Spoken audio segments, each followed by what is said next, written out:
Hi everyone, welcome to exam by learning. അപ്പോൾ നമ്മൾ ഇന്ന് ഡിസ്കസ് ചെയ്യാൻ പോകുന്നത് 2 ലൈഫ് പ്രോസസ്സസ് എന്ന് പറയുന്ന നമ്മുടെ ബയോളജിയിലുള്ള ചാപ്റ്ററിലുള്ള അത് ഓണം എക്സാമിനൊക്കെ ചോദിക്കാൻ സാധ്യതയുള്ള കുറച്ച് ഏരിയാസ് ആണ് ഡിസ്കസ് ചെയ്യുന്നത്. കഴിഞ്ഞ വർഷങ്ങളിലൊക്കെ ചോദിച്ചത്. കഴിഞ്ഞ വർഷം ചോദിക്കാന്ന് പറഞ്ഞാൽ പ്രാവശ്യം ടെക്സ്റ്റ് ബുക്ക് പുതിയതാണ്, ചാപ്റ്ററിന്റെ പേരൊക്കെ പുതിയതാണ്. പക്ഷേ പേര് പുതിയതാണെങ്കിലും കഴിഞ്ഞ വർഷങ്ങളിലുള്ള ചാപ്റ്റേഴ്സിലുള്ള ഭാഗങ്ങളൊക്കെ തന്നെയാണ് ഏകദേശം, കുറച്ച് വ്യത്യാസങ്ങൾ മാത്രമാണ് ഉള്ളത്.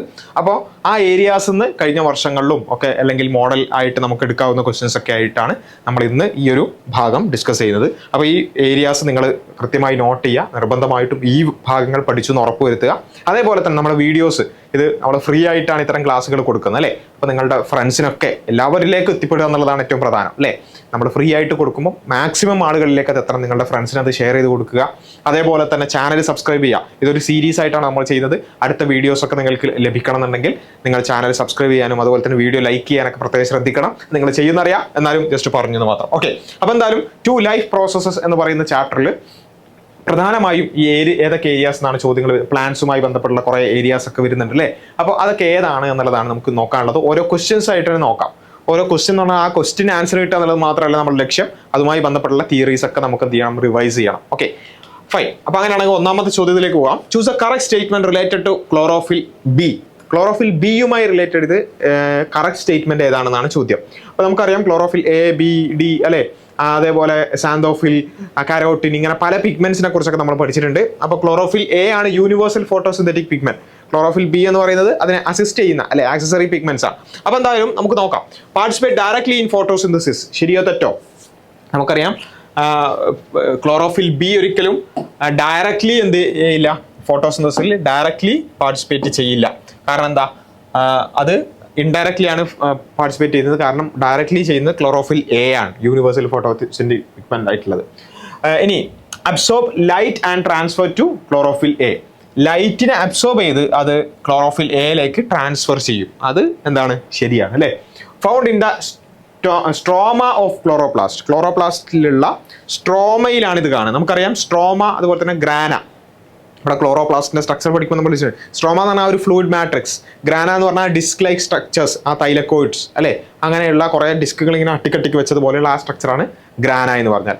നമുക്ക് ഈ പിഗ്മെന്റ്സ് ഒക്കെ എവിടെയാണ് കാണാൻ പറ്റുക, ക്ലോറോഫിലൊക്കെ എവിടെയാണ് കാണാൻ പറ്റുക?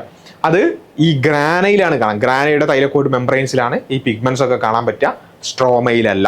മനസ്സിലായോ? അപ്പോൾ സ്ട്രോമയിലല്ല, അതുകൊണ്ട് അതും തെറ്റാണ്. A 1 ഉം 3 ഉം തെറ്റാണ്. സോ ആൻസർ ഏതാണ്? 1 and 2 അല്ല, 2 only correct. Option B is the correct answer അല്ലേ. ഓപ്ഷൻ ബി ആണ് കറക്റ്റ് ആയിട്ടുള്ളത്. അപ്പോൾ അത് എല്ലാവർക്കും മനസ്സിലായി എന്ന് വിചാരിക്കുന്നു. അടുത്തൊരു ഇതേപോലുള്ള വേറൊരു ചോദ്യം. Give reason for the following. ഇതിന് നമ്മൾ റീസൺ എഴുതുക എന്നുള്ളതാണ്. നമുക്ക് നിങ്ങൾ ചെയ്യേണ്ടതെന്ന് വെച്ചാൽ ഈ വീഡിയോ ഒന്ന് പോസ്റ്റ് ചെയ്ത് നിങ്ങൾ സ്വന്തമായിട്ട് ഒരു റീസൺ എഴുതി നോക്കുക. എന്നിട്ട് നമ്മൾ ഡിസ്കസ് ചെയ്യുന്ന കാര്യങ്ങൾ തന്നെയാണോ അതിലുള്ളത്, ആ പോയിന്റ്സ് ഒക്കെ അതിൽ കവർ ചെയ്തിട്ടുണ്ടോ എന്ന് നോക്കുക. ഓക്കെ, ഒന്നാമത്തെ ചോദ്യം എന്താണ്? ഒന്നാമത്തെ സെന്റൻസ് പറയുന്നത് light face take place in grana. നമ്മൾ നേരത്തെ പറഞ്ഞില്ലേ, ക്ലോറോപ്ലാസ്റ്റ് എടുത്ത് നോക്കുകയാണെന്നുണ്ടെങ്കിൽ അതിലിങ്ങനെ ഗ്രാന എന്ന പേരിൽ ഇങ്ങനെയുള്ള കുറേ സ്ട്രക്ചേഴ്സ് കാണാൻ പറ്റും. അതുപോലെ തന്നെ ഇതിന്റെ ഇടയിലുള്ള ഈ ഭാഗത്തിനാണ് നമ്മൾ സ്ട്രോമ എന്ന് പറയാം. പക്ഷെ നമ്മൾ പഠിച്ചിട്ടുണ്ട് നേരത്തെ തൊട്ടുമ്പ് നമ്മൾ പറഞ്ഞു, ഈ ക്ലോറോപ്ലാസ്റ്റ് അല്ലെങ്കിൽ ക്ലോറോപ്ലാസ്റ്റിലുള്ള ക്ലോറോഫിൽ അതുപോലെയുള്ള പിഗ്മെന്റ്സ് ഒക്കെ കാണാൻ പറ്റുക ഗ്രാനയിലാണ് അല്ലെങ്കിൽ അതിന്റെ തൈലക്കോയിഡ് മെംബ്രെയിനിലാണെന്ന് പറഞ്ഞു. അപ്പോൾ ഇവിടെ പറഞ്ഞിട്ടുള്ളത് light face take place in grana. Light face എന്ന് പറഞ്ഞാൽ എന്താ? ഫോട്ടോസിന്തസിസ് 2 ഫേസസ് ഉണ്ട് അല്ലെ. ഫോട്ടോസിന്തസിസ് 2 ഫേസസ് ഉണ്ട്. ഏതൊക്കെയാണത്? Light phase and dark phase. Light ഫേസും ഡാർക്ക് ഫേസും ആണത്. അതിൽ ലൈറ്റ് ഫേസിൽ എന്ത് നടക്കും, ഡാർക്ക് ഫേസിൽ എന്ത് നടക്കും? ഇത് നിങ്ങൾ ഇത് പഠിച്ചിട്ടില്ല എന്നുണ്ടെങ്കിൽ നിർബന്ധമായിട്ടും അത് ഇപ്പോൾ പോസ് ചെയ്ത് ഇപ്പം തന്നെ പഠിക്കുക. ഓക്കെ, ഏറ്റവും പ്രധാനമായിട്ട് ഈ ചാപ്റ്ററിൽ ഏറ്റവും പ്രധാനമായിട്ടും ഉറപ്പായിട്ടും ചോദ്യം വരും എന്ന് ഉറപ്പിച്ച് പറയാൻ പറ്റുന്ന, ഞാൻ എഴുതി ഒപ്പിട്ട് തരുന്ന ഒറ്റ ഭാഗമാണ് ലൈറ്റ് ഫേസും ഡാർക്ക് ഫേസും. ലൈറ്റ് ഫേസ് എന്താണ്, ഡാർക്ക് ഫേസ് എന്താണ്, അതിന്റെ വ്യത്യാസം എന്താണ്, അതിലെന്താണ് സംഭവിക്കുന്നത്, ഇതെന്തായാലും ചോദ്യം വരും, ഉറപ്പാണ്. ഓക്കെ, അപ്പോൾ കഴിഞ്ഞ വർഷങ്ങളിലൊക്കെ അത്രയും ഇമ്പോർട്ടൻ്റ് ആയിട്ട് വന്നിട്ടുള്ള ഒരു കാര്യം എന്താണ്? കാരണം അത്ര ഇമ്പോർട്ടൻ്റ് ആയിട്ടുള്ള ടോപ്പിക്കാണ് ലൈറ്റ് ഫേസ് എന്ന് പറഞ്ഞാൽ. എന്താ? ഫോട്ടോസിന്തസിന്റെ ആദ്യത്തെ ഭാഗം, ആദ്യത്തെ ഫേസ് എന്താണ്? അതിൽ സംഭവിക്കുന്നത് വെച്ചാൽ വാട്ടറിന്റെ സ്പ്ലിറ്റിംഗ് ആണ് ഏറ്റവും പ്രധാനമായിട്ട് നടക്കുന്നത്. വാട്ടർ എന്തൊക്കെയാണ് പിന്നെ നമ്മുടെ ഫോട്ടോസിന്തസിൽ നടക്കുന്നത്? കാർബൺ ഡൈ ഓക്സൈഡും വാട്ടറും കൂടി ചേർന്ന് in the presence of sunlight and chlorophyll എന്താവും? C6H12O6, അതായത് ഗ്ലൂക്കോസ് ഉണ്ടാവും, അതുപോലെ തന്നെ ഓക്സിജനും ഉണ്ടാവും. അപ്പോൾ ഇതിൽ കാർബൺ ഡൈ ഓക്സൈഡ് അവിടെ കിടക്കട്ടെ, വാട്ടർ, ആ വാട്ടർ എന്ന് പറഞ്ഞാൽ H2O. H2O സ്പ്ലിറ്റ് ചെയ്യുന്നു. ഓക്കെ, H2O എന്ത് ചെയ്യുന്നു? H2O സ്പ്ലിറ്റ് ചെയ്തിട്ട് ഹൈഡ്രജനും വാട്ടറുമാക്കുക എന്നുള്ള ഹൈഡ്രജനും ഓക്സിജനും ആക്കുക എന്നുള്ളതാണ് ആദ്യം ലൈറ്റ് ഫേസിൽ നടക്കുന്ന ഒരു കാര്യം. അതുപോലെ തന്നെ അവിടെ ATP പിന്നെ എന്ത് ചെയ്യുന്നു, ലൈറ്റ് എനർജിയെ കെമിക്കൽ എനർജി ആക്കി മാറ്റുന്നുണ്ട്. ഓക്കെ, ATP ഫോം ചെയ്യുന്നുണ്ട്. അപ്പോൾ ഈ കാര്യമാണ് പ്രധാനമായിട്ടും ലൈറ്റ് ഫേസിൽ നടക്കുന്നത്. ഇതിൽ ഹൈഡ്രജൻ ഇത് എവിടെ നടക്കുന്നത്? ലൈറ്റ് ഫേസ് നടക്കുന്നത് ഗ്രാനയിലാണ്. കാരണം ഇവിടെ ഈ ലൈറ്റ് എനർജി അബ്സോർബ് ചെയ്യണമെന്നുണ്ടെങ്കിൽ എന്ത് വേണം? ക്ലോറോഫിൽ വേണം. ക്ലോറോഫിൽ എവിടെയുള്ളത്? ഗ്രാനയിലാണുള്ളത്. അതുകൊണ്ടാണ് ഇവിടെ റീസൺ ആണ് ചോദിച്ചിട്ടുള്ളത്. റീസൺ എന്താ? Light face take place in grana because chlorophyll അല്ലെങ്കിൽ ക്ലോറോഫിൽ A അതുപോലെ തന്നെ മറ്റു പിഗ്മെന്റ്സ് ഒക്കെ ഉള്ളത് എവിടെയാണ്? ഗ്രാനയിലാണ്. ഗ്രാനയുടെ തൈലക്കോയിഡ് മെംബ്രെയിൻസിലാണ്. അതാണ് അതിൻ്റെ റീസൺ എന്ന് പറയുന്നത്. ഓക്കെ, അപ്പോൾ നമുക്ക് ജസ്റ്റ് അതിൻ്റെ റീസൺ മാത്രം അറിഞ്ഞാൽ പോലെ ബാക്കി കാര്യങ്ങൾ കൂടി പഠിക്കാൻ വേണ്ടിയിട്ടാണ് പറയുന്നത്. ഗ്രാനയിലാണ് നമ്മൾ എന്ത് നടക്കുന്നത്?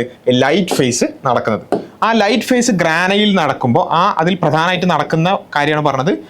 വാട്ടർ സ്പ്ലിറ്റ് ചെയ്ത് ഹൈഡ്രജനും ഓക്സിജനും ആകും. ഈ ഓക്സിജൻ പുറത്തേക്ക് പോകും അല്ലെ, ഓക്സിജൻ റിലീസ് ആവും. ഹൈഡ്രജൻ എവിടേക്ക് പോകും? സ്ട്രോമയിലേക്ക് പോകും.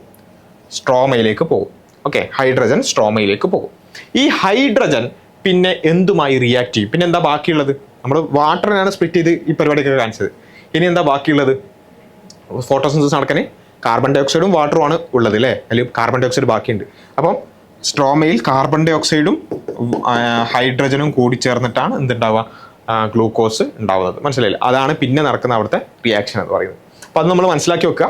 അപ്പോൾ ഇതിൽ ഈ light face take place in grana, അതിൻ്റെ റീസൺ എന്താണെന്ന് ചോദിച്ചാൽ ഗ്രാനയിലാണ് ഫോട്ടോസിന്തറ്റിക് പിഗ്മെന്റ്സ് ഉള്ളത്. ആ ഫോട്ടോസിന്തറ്റിക് പിഗ്മെന്റ്സ് അല്ലെങ്കിൽ ക്ലോറോഫിൽ ഉള്ളത്, ആ ക്ലോറോഫിൽ തൈലക്കോയിഡ് മെംബ്രെയിൻസ് ആണ് ഉള്ളത്. പിന്നെ ഫോട്ടോസിന്തറ്റിക് പിഗ്മെന്റ്സ് ഉണ്ടെങ്കിൽ മാത്രമേ എന്ത് ചെയ്യാൻ പറ്റുള്ളൂ? ലൈറ്റ് എനർജിയെ പിന്നെ കെമിക്കൽ എനർജി ആക്കി മാറ്റാൻ പറ്റുള്ളൂ. അതാണ് ലൈറ്റ് ഫേസിൽ നടക്കുന്നത്. ലൈറ്റ് എനർജിയെ കെമിക്കൽ എനർജി ആക്കി മാറ്റുക, അതുപോലെ തന്നെ വാട്ടറിൻ്റെ സ്പ്ലിറ്റിംഗ്, ഇത് രണ്ടുമാണ് അവിടെ നടക്കുന്നത്. ഇനി ലൈറ്റ് വേണം, ലൈറ്റ് അബ്സോർബ് ചെയ്യണം. ലൈറ്റ് അബ്സോർബ് ചെയ്യുന്നത് ഗ്രാനയിലുള്ള ഫോട്ടോസിന്തറ്റിക് പിഗ്മെന്റ്സ് ആണ്. ഇതാണ് അതിൻ്റെ കാരണം എന്ന് പറയുന്നത്. ഓക്കെ, അപ്പോൾ അത് നമ്മൾ കൃത്യമായിട്ട് മനസ്സിലാക്കുക. ഓക്കെ, ഇനി അടുത്ത sentence. Xanthophyll and carotene are called accessory pigments. സാന്തോഫിലും കരോട്ടിനും ഒക്കെ ആക്സസറി പിഗ്മെന്റ്സ് ആണ് പറയപ്പെടുന്നത്. നമുക്കറിയാം അല്ലെ, ആക്സസറി പിഗ്മെന്റ്സ് തന്നെയാണ് പറയപ്പെടുന്നത്. അത് ശരിയായ ഒരു സ്റ്റേറ്റ്മെന്റ് ആണ്.